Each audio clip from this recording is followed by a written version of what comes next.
I mean, you guys might have saw like what Makur Maker committed to, or decommitted from UCLA, the basketball player, and committed to Howard. And so there's this whole conversation about like, well, what if Black athletes, you know, decommitted or transferred or just, you know, committed to HBCUs to help promote Black like wealth in the Black community? What are your guys' thoughts on that?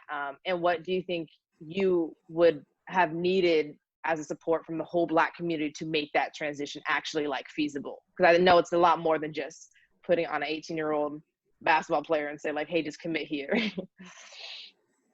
I think that's a great idea that he did. I think it's a great step that he's taking. Like he's making history. You know what I mean? I think he's definitely doing something big. But I think the challenge is going to be like once he gets there is it's going to become a lot of pressure coming his way. You know what I mean? Like he got pressure from being the first, you know, being the 5-star that came to Howard University, that everybody's going to be watching and see what he does, not just on the court, but off the court too. There's going to be a lot of pressure on him, and seeing how he interacts with being around Black students, being on the court, being involved in the community, being like how he handles himself in classes, it's going to be like, I think that's a great idea. You know, like if he's responsible enough and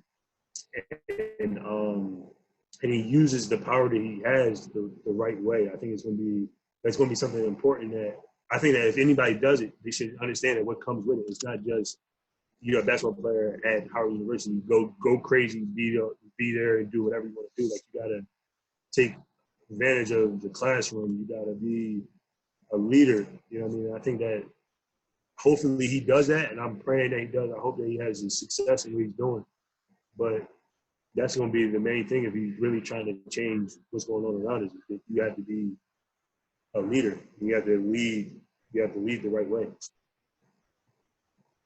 Yeah, I agree. I feel like, you know, the decision to go to HBCUs is something good for the Black community as far as, you know, the school getting revenue, everything like that.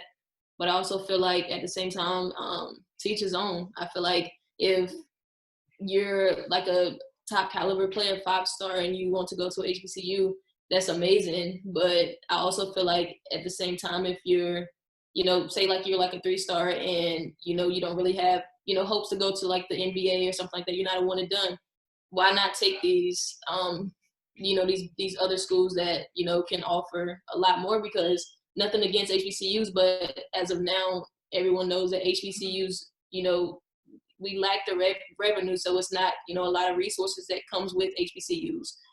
So hopefully that, you know, the trend of these 5-stars coming in can increase revenue for, you know, HBCUs, and, you know, it can help, I guess, you know, spark the new, you know, flame for, you know, athletes going to HBCUs. But like I said, to each his own, and it's really your decision going to, you know, either PWI or HBCU is something that, you know, you should talk with your family about, and, you know, make your decision based on, you know, what you feel is right for yourself.